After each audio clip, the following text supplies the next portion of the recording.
রোজা পালনকারীদের জন্য আল্লাহ তাআলা একটি স্পেশাল গেট রেখেছেন, যেটার নাম হচ্ছে রাইয়ান। এবং এই রাইয়ান গেট দিয়ে রোজাদাররা ছাড়া কেউ প্রবেশ করতে পারবে না। এই সিয়ামের আরও একটি শিক্ষণীয় বিষয় হচ্ছে, এই সিয়াম আমাদেরকে সংযমী বানায়। এ মাসে আমরা একটা নফল ইবাদত করলে সেটা ফরজের সমান সওয়াব দেওয়া হচ্ছে। কদরের রাতে এই কোরআন নাজিল হয়েছিল, তাই কদরের রাত হচ্ছে পৃথিবীর শ্রেষ্ঠ রাত। রাকাত বিতর্ক আপনাদেরকে এড়িয়ে চলা উচিত। রমাদান আসলে আমাদের মধ্যে শয়তান এই বিষয়টাকে উস্কে দেয় যে তারাবির সালাতকে ৮ রাকাত না ২০ রাকাত নাকি ১২ রাকাত। রমাদানের শেষ দশকের বেজর রাত্রিগুলোতে তোমরা কদরের রাত তালাশ করো। আল্লাহ রাসূল সাল্লাল্লাহু আলাইহি ওয়াসাল্লাম এবং সাহাবারা রমাদানুল মুবারক আসার ২ মাস আগ থেকেই কবে রমাদান মাস আসবে এজন্য ব্যাকুলতা প্রকাশ করতেন, উদ্গ্রীব হয়ে থাকতেন যে আমরা রমাদান পাবো কিনা, কখন রমাদান আসছে। এবং ওনারা পড়তেন আল্লাহুম্মা বারিক লানা ফি রজব ওয়া শাবান ওয়া বাল্লিগনা রমাদান। অর্থাৎ হে আল্লাহ, আপনি রজব এবং শাবান মাসে আমাদের বরকত দিন এবং রমাদান পর্যন্ত আপনি আমাদেরকে পৌঁছে দিন। আমাদের সালাফরা রমাদান আসার ৬ মাস আগ থেকে, অর্থাৎ একটা বছরের ৬ মাস ওনারা অপেক্ষা করতেন কবে রমাদান আসবে, উদ্গ্রীব হয়ে থাকতেন, ব্যাকুলতা প্রকাশ করতেন। আবার রমাদান মাস চলে যাওয়ার পরে বছরের বাকি ৬টি মাস এ রমাদানে ওনারা যে সমস্ত এবাদত করেছেন সেগুলো আল্লাহ তাআলা কবুল করলো কিনা এ নিয়ে পেরেশানিতে থাকতেন। বাকি ৬ মাস দোয়া করতেন যে আল্লাহ, রমাদানে যে সমস্ত এবাদত আমরা করেছি এগুলোকে তুমি কবুল করে নাও। এই পবিত্র মাসে আল্লাহ তাআলা আমাদের আল্লাহ সচেতনতা বৃদ্ধির জন্য এ মাসে আমাদের জন্য সিয়ামকে তিনি ফরজ করেছেন। আল্লাহ তাআলা ইরশাদ করছেন, ইয়া আইয়ুহাল্লাযীনা আমানু কুতিবা আলাইকুমুস সিয়াম কামা কুতিবা আলাল্লাযীনা মিন ক্বাবলিকুম লাআল্লাকুম তাত্তাকুন। অর্থাৎ ওহে বিশ্বাসীরা, সিয়ামকে এ রমাদান মাসে তোমাদের জন্য অবধারিত করা হয়েছে, যেমনিভাবে তোমাদের পূর্ববর্তীদের উপরও এই সিয়ামকে অবধারিত করা হয়েছিল, যাতে করে তোমরা আল্লাহ সচেতন হতে পারো। এই আয়াত থেকে বোঝা গেল এই পুরো রমাদানুল মুবারকে যে আমরা সিয়াম উদযাপন করি বা সিয়াম পালন করি, এই সিয়াম বা রোজা পালনের মূল উদ্দেশ্য বা প্রাইম অবজেক্টিভ হচ্ছে আল্লাহ সচেতন হওয়া। এই সিয়াম আমাদেরকে আল্লাহ সচেতন বানায়। এই সিয়াম আমাদের মধ্যে এই ফিলিংস, এই ভাবনা, এই চিন্তা বা এই চেতনাটা নিয়ে আসে যে আমরা এটা ভাবতে শুরু করি যে Allah is watching me, Allah is observing me, Allah আমাকে দেখছেন। এই চিন্তাটাকে, এই সেন্সটাকে, এই ফিলিংটাকে ডেভেলপ করার জন্যই আল্লাহ তাআলা এই মাসে সিয়ামকে আমাদের উপর ফরজ করেছেন। এবং সেটাই আল্লাহ এই আয়াতের শেষাংশে বলছেন, লাআল্লাকুম তাত্তাকুন, যাতে করে তোমরা আল্লাহ সচেতন হতে পারো, যাতে করে তোমরা গড কনশাস হতে পারো। আমরা যখন সিয়াম পালন করি আমরা তখন ক্ষুধার্ত, আমরা তৃষ্ণার্ত। ঘরের ভেতরে আমরা চাইলে, কেউ নেই, কেউ আমাকে দেখছে না, আমি চাইলেই খেয়ে ফেলতে পারি, আমি চাইলেই কিন্তু পান করে আমার তৃষ্ণা মেটাতে পারি, কিন্তু আমি খাচ্ছিও না, পানও করছি না। কারণ আমি এটা ফিল করি যে কেউ দেখে না কিন্তু আল্লাহ দেখে। পৃথিবীর কেউ আমাকে দেখছে না। দরজা বন্ধ করে, জানালা বন্ধ করে, ফ্রিজ থেকে ঠান্ডা পানি বের করে, শরবত বের করে আমি কিন্তু ঘরের ভেতরে যখন একা একা থাকি আমি খেয়ে আমার তৃষ্ণা নিবারণ করতে পারি। কিন্তু এটা আমরা কেউই করি না, কারণ আমরা ফিল করি যে পৃথিবীর কেউ যদি নাও দেখে, আল্লাহ সুবহানাহু ওয়া তাআলার চোখে কিন্তু আমরা ফাঁকি দিতে পারছি না। হি ইজ ওয়াচিং মি, তিনি আমাদেরকে দেখছেন। তাহলে সম্মানিত দিনী ভাই এবং বোনেরা, এই সিয়াম আমাদের মধ্যে আল্লাহ কনশাসনেস, আল্লাহ সচেতনতা এটা ডেভেলপ করে। পাশাপাশি সিয়ামের মাধ্যমে আমরা আমাদের প্রবৃত্তির উপর নিয়ন্ত্রণ অর্জন করি। গোটা বছর প্রবৃত্তি আমাদেরকে নিয়ন্ত্রণ করে, সারা বছর প্রবৃত্তি আমাদের উপর জিতে, আর আমরা এই রমাদান মাসে প্রবৃত্তির উপর জয়লাভ করি। যেমন পুরো বছর ব্যাপী আমার যখন ক্ষুধা লাগে আমি খাই, তৃষ্ণার্ত হলে পানি পান করি, আমার কামনা জাগলে সেই কামনা আমি পূরণ করি। কিন্তু রমাদানে ক্ষুধা লাগলে কিন্তু আমরা খাই না। তৃষ্ণায় গলা ফেটে যাচ্ছে, তৃষ্ণায় গলা কাঠ হয়ে যাচ্ছে, কিন্তু এক ফোঁটা পানি আমি পান করছি না। সিয়াম পালন করা অবস্থায় দিনের বেলা আমরা যারা বিবাহিত, আমাদের স্ত্রীদের সাথে অন্তরঙ্গ মুহূর্ত আমরা কাটাচ্ছি না। তার মানে আমার যেটা মন চাচ্ছে, আমার যেটা ডিজায়ার, আমার যেটা ডিমান্ড, সেটা আমি ফুলফিল করছি না। অর্থাৎ আমার প্রবৃত্তিকে আমি নিয়ন্ত্রণ করি। তাহলে সিয়াম পালনের মাধ্যমে প্রবৃত্তিকে কিভাবে কন্ট্রোল করা যায়, প্রবৃত্তিকে কি করে নিয়ন্ত্রণ করা যায়, এটা আমরা শিখি। সারা বছর প্রবৃত্তি আমাদের উপর জয়লাভ করে, আর এই সিয়ামের মধ্যে দিয়ে কেমন যেন রমাদানে আমরা প্রবৃত্তির উপর জয়লাভ করি। আমাদের কাছে প্রবৃত্তি হেরে যায়, জিতে যায় আমাদের আল্লাহ তাআলার প্রতি আস্থা এবং ভালোবাসা। এই সিয়ামের আরও একটি শিক্ষণীয় বিষয় হচ্ছে, এই সিয়াম আমাদেরকে সংযমী বানায়, রেস্ট্রেইনড বানায়। আমরা চাইলেই রোজা পালন করা অবস্থায় যা মনে চায় তা করতে পারি না। এবং সহিহ বুখারীর বর্ণনায় আল্লাহর হাবিব সাল্লাল্লাহু আলাইহি ওয়াসাল্লাম আমাদেরকে শিখিয়েছেন যে কেউ যখন রোজা রাখে সে যেন অশ্লীল কথা না বলে, রোজা রেখে সে যেন কাউকে গালি না দেয়। এমনকি কেউ যদি তাকে গালি দেয় অথবা কেউ যদি তার সাথে ঝগড়া লাগতে আসে, সে যেন বলে ইন্নী ইমরুউন সাইম, অর্থাৎ আম ফাস্টিং, আমি রোজাদার, আমি রোজা পালন করছি। রোজা পালন করা অবস্থায় আমার পক্ষে অশ্লীল কথা বলা, ঝগড়া করা, কোনো বাক বিতণ্ডায় জড়ানো সম্ভব না। তার মানে এই সিয়াম পালনের মধ্যে দিয়ে সংযম যেই ব্যাপারটা, এই ব্যাপারটা আমাদের আয়ত্তে চলে আসে। আমরা এই সিয়াম পালনের মধ্য দিয়ে সংযমী হয়ে উঠি। পাশাপাশি যারা সিয়াম পালন করছে তাদের জন্য আল্লাহর হাবিব সাল্লাল্লাহু আলাইহি ওয়াসাল্লাম ঘোষণা দিয়েছেন যে কিয়ামতের ময়দানে বিচার শেষে তারা যখন জান্নাতে ঢুকবে, রোজা পালনকারীদের জন্য আল্লাহ তাআলা একটি স্পেশাল গেট রেখেছেন যেটার নাম হচ্ছে রাইয়ান। এবং এই রাইয়ান গেট দিয়ে রোজাদাররা ছাড়া কেউ প্রবেশ করতে পারবে না। সুবহানাল্লাহি বিহামদি। আর একবার এই রাইয়ান দরজা দিয়ে যে ব্যক্তি ঢোকার সুযোগ পাবে জান্নাতে, he will never be thirsty again. সে কখনো আর তৃষ্ণার্ত হবে না, চিরকালের জন্য তার গলা থেকে তৃষ্ণা হারিয়ে যাবে।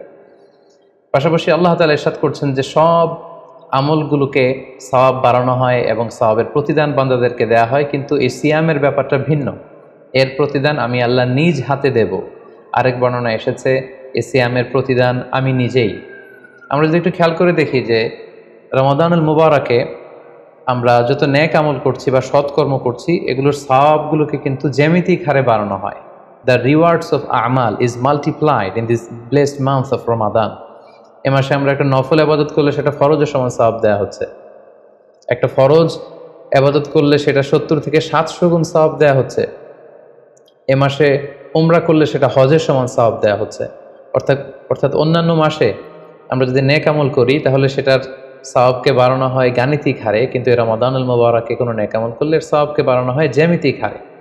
এটাকে মান্থ অফ স্পেশাল অফার বলা হয়, বিশেষ অফারের মাস। আল্লাহ তাআলা চেয়েছেন যে বিশেষ অফার দিয়ে আমাদেরকে ইবাদতের প্রতি আগ্রহী করে তোলে, আকৃষ্ট করে তোলে।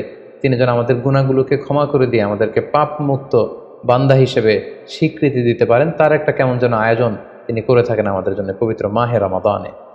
এবং এই রমাদানুল মুবারকের প্রতিটি রাতে আল্লাহ তাআলার পক্ষ থেকে একজন বিশেষ আহ্বানকারী ফেরেশতা তারা ডাকতে থাকে আর বলতে থাকে, ইয়া বাগিয়াল খায়রি আকবিল, হে কল্যাণের অভিযাত্রী, হে কল্যাণের পথের যাত্রী, আকবিল, প্রসিড, গো অন, আরো সামনে যাও, আরো নেক কাজ করো, আরো ভালো কাজ করো। ইয়া বাগিয়াশ শাররি আকসির, হে পাপের পথের যাত্রী, আকসির, স্টপ, থেমে যাও, অনেক হয়েছে, আর না, আর অন্যায়ের দিকে ধাবিত হয়েও না। এটা প্রতি রাতেই, রমাদানের প্রতিটি রাতেই এই আহ্বান করা হয় যে হে কল্যাণের পথের যাত্রী, ভালো কাজ করতে থাকো, হে অকল্যাণের পথের যাত্রী, এখনই থেমে যাও, আর সামনের দিকে আগ বাড়িও না। এবং এই বরকতপূর্ণ মাস পেয়েও যারা আল্লাহ তাআলার ক্ষমা পায়নি, রাসূল সাল্লাল্লাহু আলাইহি ওয়াসাল্লাম তাদের জন্য ভয়ঙ্কর ওয়ার্নিং দিয়েছেন, হুঁশিয়ারি দিয়েছেন, গভীর হুঁশিয়ারি তিনি বর্ণনা করেছেন। মসজিদে নববীতে আল্লাহ রাসূল সাল্লাল্লাহু আলাইহি ওয়াসাল্লাম একবার মিম্বারের প্রথম ধাপে পা রেখে বললেন আমিন, দ্বিতীয় ধাপে পা রেখে বললেন আমিন, তৃতীয় ধাপেও পা রেখে বললেন আমিন। সাহাবারা জিজ্ঞেস করলেন, ইয়া রাসূলুল্লাহ, তিনবার কেন আমিন বললেন? আমরা তো বুঝতে পারলাম না। আল্লাহ রাসূল সাল্লাল্লাহু আলাইহি ওয়াসাল্লাম তখন বললেন যে এইমাত্র জিবরিল আমার কাছে এসে আমাকে শুনিয়েছে যে ব্যক্তি রমাদানুল মুবারক পেয়েও ইবাদতের মাধ্যমে আল্লাহর ক্ষমা পেল না, সে দুর্ভাগা, সে হতভাগা। আমি তখন বলেছি আমিন। তারপর জিবরিল বলল যে মা বাবা উভয়কে পেয়ে তাদেরকে সন্তুষ্ট করার মধ্য দিয়ে যারা আল্লাহর জান্নাতকে হাসিল করতে পারলো না, তারা দুর্ভাগা, হতভাগা। আমি বলেছি আমিন। তৃতীয় পর্যায়ে জিবরাইল বলেছে যে হে নবী, আপনার নাম শুনবার পরেও যে আপনার উপর দুরূদ পাঠালো না, অর্থাৎ সাল্লাল্লাহু আলাইহি ওয়াসাল্লাম বলল না, সে দুর্ভাগা, সে হতভাগা। তখন আমি বলেছি আমিন। সম্মানিত শুধু এই হাদিস থেকে আমরা বুঝতে পারি যে যারা রমাদান পেয়ে আল্লাহর প্রিয় ভাজন বান্দা হতে পারলো না, আল্লাহর কাছ থেকে ক্ষমার ঘোষণা পেল না, তাদের চেয়ে দুর্ভাগা এবং হতভাগা আর কেউ হতে পারে না। এই মাসটাকে ভাব গাম্ভীর্যের সাথে উদযাপন করা, to take the best out of this blessed month, যত বেশি পরিমাণে সম্ভব নেক কাজ করে আল্লাহ তাআলার ক্ষমাপ্রাপ্ত বান্দাদের অন্তর্ভুক্ত হওয়ার চেষ্টা করা। আমরা যদি এই মাসকে উদযাপনের জন্য এখন থেকে একটা প্ল্যান করি বা প্রোগ্রাম করি এবং সেটার আলোকে যদি পুরো মাসটি আমরা পরিচালনা করবার চেষ্টা করি, তাহলে আশা করি খুবই ফ্রুটফুল ওয়েতে এই যে অফার দেওয়া হয়েছে, স্পেশাল অফার, এই অফারগুলোকে আমরা কাজে লাগাতে পারবো এবং বেশি বেশি ইবাদত করে আল্লাহ তাআলার প্রিয় ভাজনদের অন্তর্ভুক্ত হতে পারবো। এই পৃথিবীতে আমরা যখন কোনো বিজনেস রান করি, নিশ্চয়ই তার আগে একটা প্ল্যান করি, একটা প্ল্যান সাজাই। বড় কোনো প্রজেক্ট যখন আমরা হাতে নিই, আমরা একটা প্রজেক্ট প্ল্যান দাঁড় করাই এবং সেটার আলোকে আমরা সেই প্রজেক্টটাকে রান করবার চেষ্টা করি।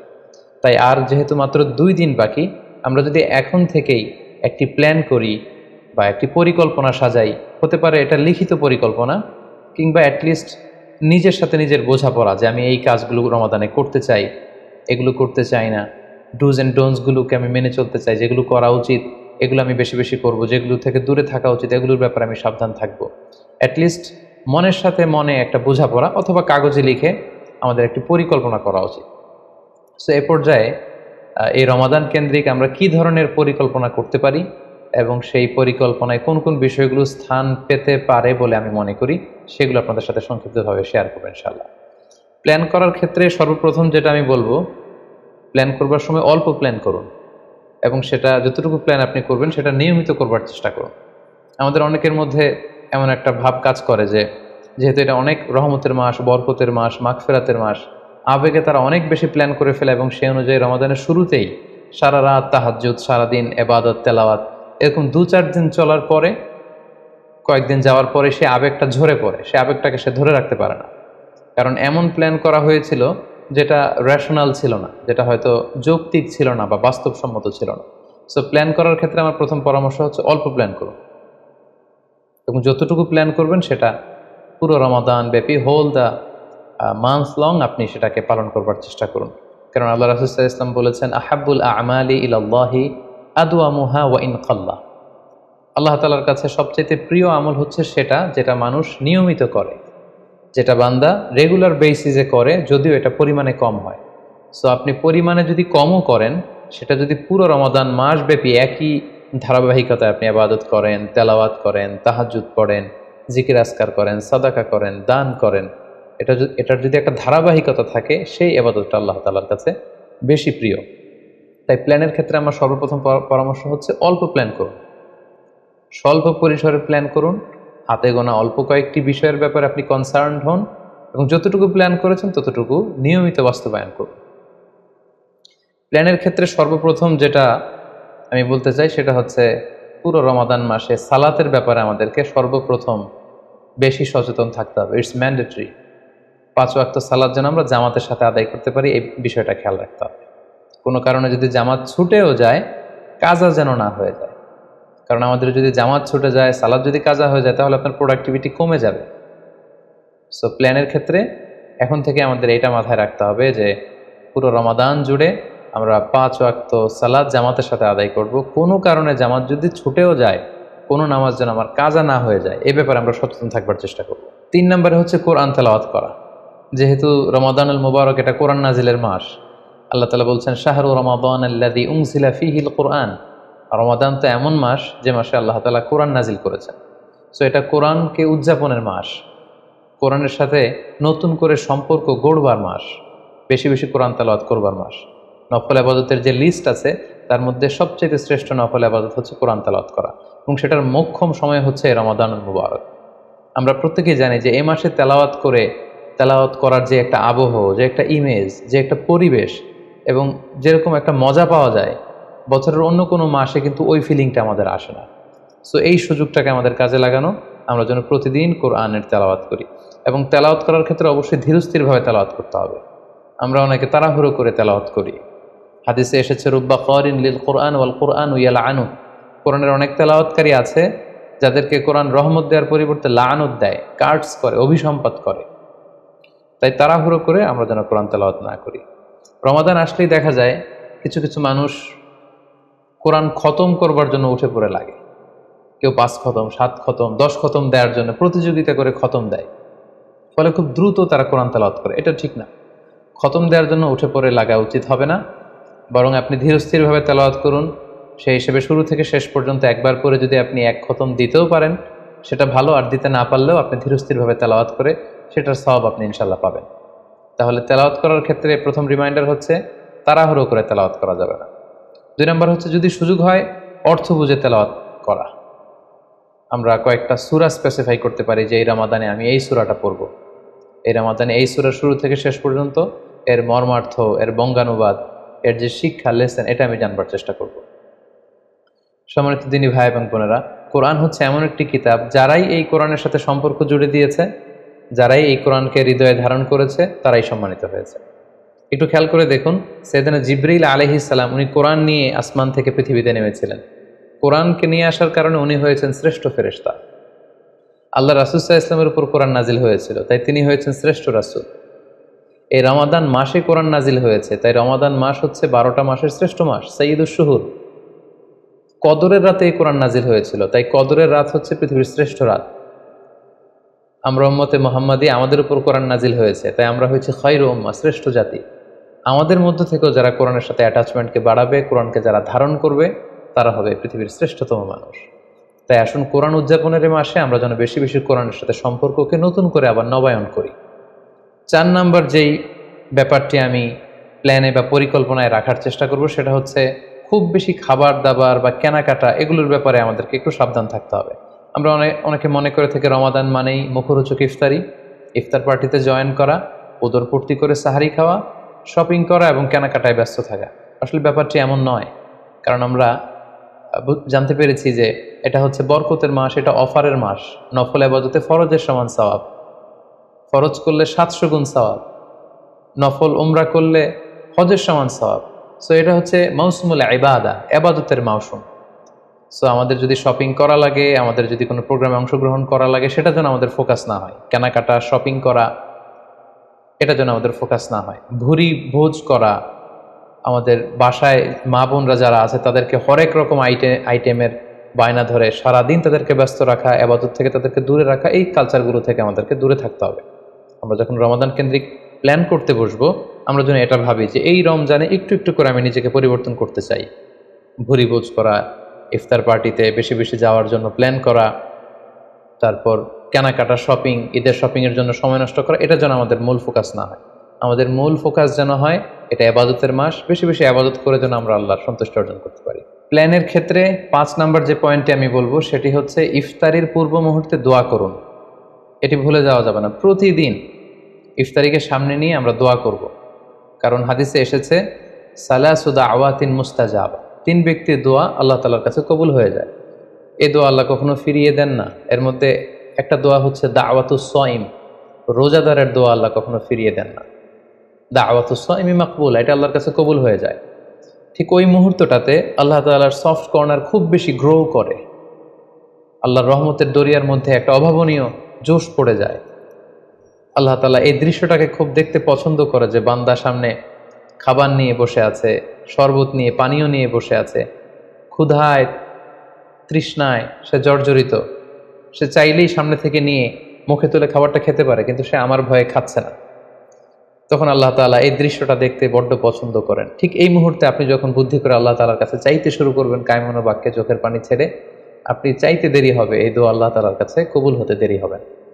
তাই এই ভুলটি যেন আমরা না করি, এই বরকত যেন আমরা মিস না করি। প্রতিদিন খেয়াল করে, সম্মানিত দিনী ভাই এবং বোনেরা, খেয়াল করে ইফতারির পূর্ব মুহূর্তে দোয়া করুন। আপনার কি চাহিদা, আকুতি মিনতি আল্লাহর কাছে আছে, আপনি পেশ করুন। 7 নম্বর পয়েন্টটি হচ্ছে ধীরস্থিরভাবে তারাবির সালাত পড়ুন। প্ল্যান করে ফেলুন কোন মসজিদে পড়বেন, কোথায় পড়বেন, কোভিড আউটব্রেকের কারণে কোনো রেস্ট্রিকশন থাকলে বাসায় কিভাবে পড়বেন, পরিবেশটা আপনি কেমন দেখতে চান, কিভাবে করতে চান, এখন থেকে প্ল্যান প্রোগ্রাম করে ফেলুন। তারাবির সালাতের ক্ষেত্রে পরামর্শ হচ্ছে ধীরস্থিরভাবে তারাবির সালাত আদায় করুন। সালাতুত তারাবিহ শব্দের অর্থই হচ্ছে বিশ্রামের সালাত, অর্থাৎ আপনি বিশ্রাম নিয়ে নিয়ে 2 রাকাত করে 4 রাকাত শেষে তাসবিহ পড়ে বিশ্রাম নিয়ে আবার 2 রাকাত 4 রাকাত এভাবে পড়তে থাকবেন। আমাদের বাংলাদেশের বেশিরভাগ মসজিদগুলোতে যেহেতু 20 রাকাতের সালাতুত তারাবিহ হয়, আমরা সাজেস্ট করি যে আপনারা 20 রাকাত সালাতুত তারাবিহ আদায় করুন। অসুস্থতাজনিত কোনো কারণে কারো যদি কম পড়তে হয় সেটা ভিন্ন ব্যাপার, তবে আমরা 20 রাকাতের কথাই সবাইকে সাজেস্ট করে থাকি, যেহেতু এটা ইবাদতের মাস, যত বেশি ইবাদত করা যায় ততই এটা কল্যাণকর। তো সেক্ষেত্রে রাকাত বিতর্ক আপনাদেরকে এড়িয়ে চলা উচিত। রমাদান আসলে আমাদের মধ্যে এই শয়তান এই বিষয়টাকে উস্কে দেয় যে তারাবির সালাতকে 8 রাকাত না 20 রাকাত নাকি 12 রাকাত। সো তারাবির সালাত ধীরস্থিরভাবে আদায় করুন, রাকাত বিতর্ক এড়িয়ে চলুন। এটা হচ্ছে একটা বড় ফিতনা। কত রাকাত আপনি পড়বেন আপনার সাধ্য অনুযায়ী আপনি পড়ুন। আমরা 20 রাকাতের কথা সাজেস্ট করি, তবে রাকাত বিতর্কে জড়ানো আমাদের কখনোই উচিত হবে না। 8 নম্বর যে পয়েন্টের কথা বলবো সেটি হচ্ছে শেষ রাতে তাহাজ্জুদের সালাত আদায় করা। বছরের অন্য সময়গুলোতে রাত 4টার দিকে উঠে আসলে অনেকের পক্ষেই তাহাজ্জুদের সালাত আদায় করা সম্ভব হয়ে ওঠে না। যেহেতু রমাদানুল মুবারকে সাহারি খাওয়ার জন্য আমাদেরকে উঠতেই হচ্ছে, সাহারি খাওয়ার পরে আপনি অজু করে আপনার সুবিধা মতো 2 রাকাত 4 রাকাত তাহাজ্জুদের সালাত আপনি আদায় করুন। তাহাজ্জুদের সালাতে সিজদায় পড়ে আপনি আল্লাহ তাআলার কাছে আপনার মনের আকুতি আপনি তুলে ধরুন। এই মুহূর্তটাতে তাহাজ্জুদের এই সময়টাতে আল্লাহ তাআলা প্রথম আকাশে মনোনিবেশ করে তিনি ডাকতে থাকেন, কার কি লাগবে, কার খাবারের দরকার আমার কাছে চাও, আমি খাবারের ব্যবস্থা করে দেব, কার রিজিকের দরকার রিজিকের ব্যবস্থা করে দেব, কার সফলতা দরকার, আমি আল্লাহ তাআলা সফলতা দেওয়ার মালিক, আমি সফলতার ব্যবস্থা করে দেব। যে মুহূর্তটুকুতে বা যে সময়ে আল্লাহ তাআলা আমাদেরকে দেওয়ার জন্য তিনি আমাদেরকে ডাকছেন, আমাদেরকে দেওয়ার জন্য তিনি বসে আছেন, প্রস্তুত আহ্বান করছেন, কিন্তু আমরা সে আহ্বানে সাড়া দিচ্ছি না। তাই রমাদানুল মুবারকে তাহাজ্জুদের সালাতের অভ্যাস করার একটা সুবর্ণ সুযোগ কিন্তু আমাদের আসছে। যেহেতু সাহরি খেতে আমরা উঠবই, উঠে আমরা তাহাজ্জুদের সালাত আদায় করে নেব। 9 নম্বর যে পয়েন্টটি উল্লেখ করতে চাই সেটি হচ্ছে সোশ্যাল মিডিয়ার নিয়ন্ত্রিত ব্যবহার বা পরিমিত ব্যবহার। যত কম ব্যবহার করা যায় ফেসবুক, ইউটিউব, অনলাইনে যত আপনি কম সময় দিতে পারবেন আপনার প্রোডাক্টিভিটি তত বাড়তে থাকবে। জরুরি প্রয়োজনে যে সমস্ত কাজ একেবারে করাই লাগে, যেগুলোকে অ্যাভয়েড করা মোটেও সম্ভব না, সেগুলো আপনি করতে পারেন। তবে আমাদের সাজেশন হচ্ছে ফেসবুকিং, টুইটারিং এবং ইউটিউবিং এই সমস্ত কাজে, সোশ্যাল মিডিয়ার কাজে যত কম আপনি এই রমাদানুল মুবারকে সময় ব্যয় করতে পারবেন, সময়টা ঠিক ততই আপনার প্রোডাক্টিভ ওয়েতে কাজে লাগবে ইনশাআল্লাহ। 10 নম্বর পয়েন্ট এবং সর্বশেষ পয়েন্ট হচ্ছে রমাদানুল মুবারকের মূল আকর্ষণ হচ্ছে রমাদানুল মুবারকের শেষ দশকে, অর্থাৎ রমাদানের কদরের রাতগুলো হচ্ছে লাস্ট 10 days অফ রমাদানে। আল্লাহ রাসূল সাল্লাল্লাহু আলাইহি ওয়াসাল্লাম ইরশাদ করেছেন, ফালতামিসু ফিল আশরিল আওয়াখিরি মিনাল বিতর, রমাদানের শেষ দশকের বেজর রাত্রিগুলোতে তোমরা কদরের রাত তালাশ করো। তাই আপনারা যখন প্ল্যান করতে বসবেন, এখনই ক্যালেন্ডার সামনে নিয়ে রমজানের শেষ দশক কত তারিখ থেকে কত তারিখ পরে প্ল্যান করে নিন, এবং অড নাইটগুলো, বেজর রাত্রিগুলো কোন কোন রাত্রিগুলো হতে পারে এখনই প্ল্যান করে নিন। যত ধরনের ব্যস্ততা, যত ধরনের ঝামেলা, যত ধরনের দায়িত্ব, এই কাজগুলোকে আপনি আগে পরে সেরে নেবেন, কিন্তু এই 10 দিনের স্পেশাল টাইমটাকে আমাদের ইবাদতের জন্য রাখা উচিত। আল্লাহ রাসূল সাল্লাল্লাহু আলাইহি ওয়াসাল্লাম রমজানের শেষ দশকে যখন তিনি পৌঁছতেন, তিনি তখন এমনভাবে ইবাদত করতেন, তিনি কাউকে চিনতেন না, কারোর সাথে বেশি কথা বলতে চাইতেন না। তিনি রাতে সারা রাত জেগে থাকতেন, ফ্যামিলি মেম্বারদেরকে উঠিয়ে দিতেন, জাদ্দা ওয়া সাদ্দাল মিজহার, কোমরে গামছা বেঁধে তিনি ইবাদতে লেগে পড়তেন। এই শেষ দশকে তিনি এত ইবাদত করতেন, বছরের কোনো সময়ে আল্লাহ রাসূল সাল্লাল্লাহু আলাইহি ওয়াসাল্লামকে এত বেশি ইবাদত করতে কিন্তু দেখা যেত না। তাই এই শেষ দশকের বেজর রাত্রিগুলো যেন আমরা মিস না করি, এবং শুধু 27 রমজানে আমরা কদর হিসেবে পালন করব, ব্যাপারটা যেন এমন না হয়ে যায়। কারণ যদি কোনো কারণে কদর মিস হয়ে যায়, এটা হচ্ছে খায়রুম মিন আলফি শাহর, 1000 মাসের চেয়েও সেরা। ওই এক রাতের ইবাদত হচ্ছে 1000 মাসের ইবাদতের সমান। এবং আল্লাহর হাবিব সাল্লাল্লাহু আলাইহি ওয়াসাল্লাম বলেছেন, মান হুরিমা খায়রাহা ফাকাদ হুরিম, যে কদরের রাতের বরকত থেকে বঞ্চিত হলো, হি ইজ দ্য লুজার। এই বরকতের মাসে নিশ্চয়ই আমরা কেউই লুজার হতে চাই না, আমরা সবাই গেইনার হতে চাই। সো আমরা যদি গেইনার হতে চাই, রমাদানের সর্বোচ্চ বরকতটুকু যদি আমরা হাসিল করতে চাই, লাস্ট 10 days অফ রমাদান, রমজানের শেষ দশকের বেজর রাত্রিগুলো যেন আমরা খুবই আন্তরিকতার সাথে সিনসিয়ারলি ইবাদত করে কদরের বরকত হাসিল করবার চেষ্টা করি।